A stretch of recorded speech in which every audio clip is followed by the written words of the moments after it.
Bonjour my friends, I'm Frankie and welcome to Club Foodie.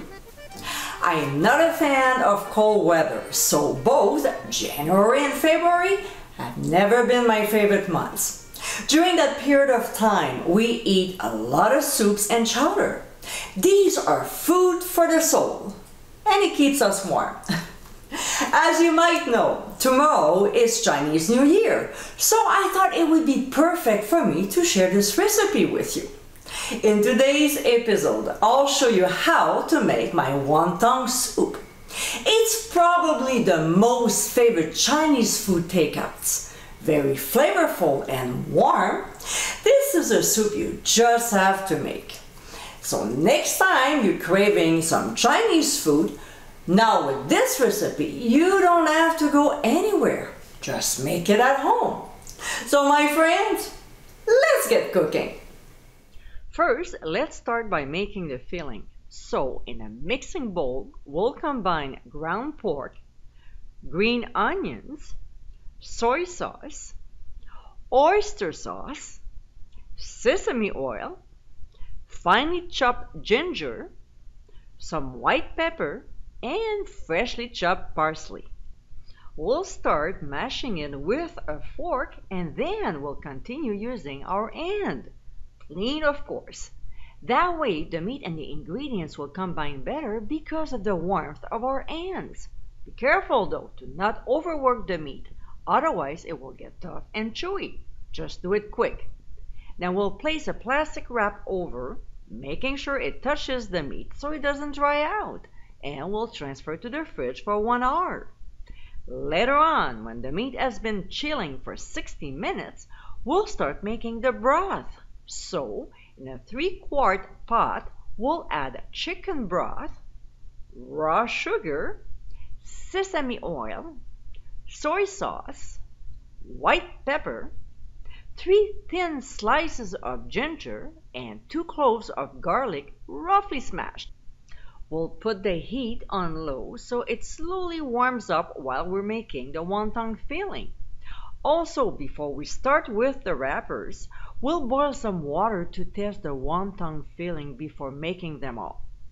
Here we have a wonton wrapper, so I always put my filling on the floury side of it. Does that make any difference? Probably not. Now we'll scoop a heaping teaspoon of the pork mixture and place it in the middle of the wrapper. We'll dab a little bit of water along the edges.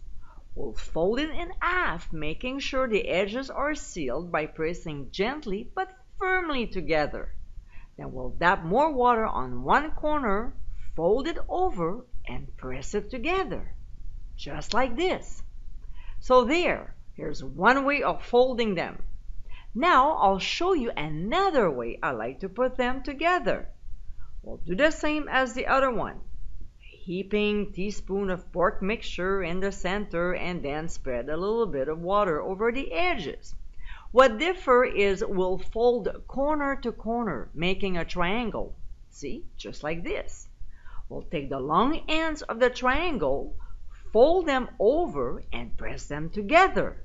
So here's another method of folding the wonton. It's entirely up to you to choose the one you prefer. Now, before going any further, we want to taste and adjust if it needs it. So what we'll do is to drop a couple of them in a boiling water while stirring the water gently to prevent the wontons from sticking to the bottom of the pot. And we'll cook them for about 4 to 5 minutes or until they float on the surface. We'll either use a spider strainer or a slotted spoon to retrieve them. If they taste the way we like or after the adjustment, we'll continue with the filling. Alright, next, if you decide to have bok choy in your soup, you want to do that first. So we'll place them in a boiling broth and cook until just tender, about 2 to 3 minutes.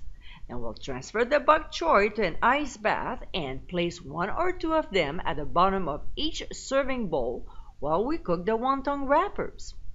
Here's a pot with boiling water and we'll add the wontons to it. Just like earlier, we'll gently stir so the water moves, which will prevent the wrappers from sticking to the bottom of the pot. We'll cook them 4 to 5 minutes or until they're surface. We'll scoop them up and place 6 wontons per bowl along with the bok choy. And just before pouring some broth over in each bowl, we'll make sure to remove the pieces of garlic and ginger and simply discard them. Then we'll add the green part from the green onions and quickly stir. We want to add them just before serving. We'll pour 2 to 3 ladles to each bowl and we're ready to eat. And my friends, this is how wonton soup. Very easy to make. This Chinese soup is perfect to enjoy anytime, especially during the cold months. Very flavorful, this is a recipe that you can add on your menu rotation. The beauty of it is, now with this video, you don't have to go anywhere. Just make it at home anytime you're craving some Chinese food. I hope you give it a try soon and be sure to visit clubfoodie.com for ingredient amounts and more info. Until next time, my friends, bon appétit!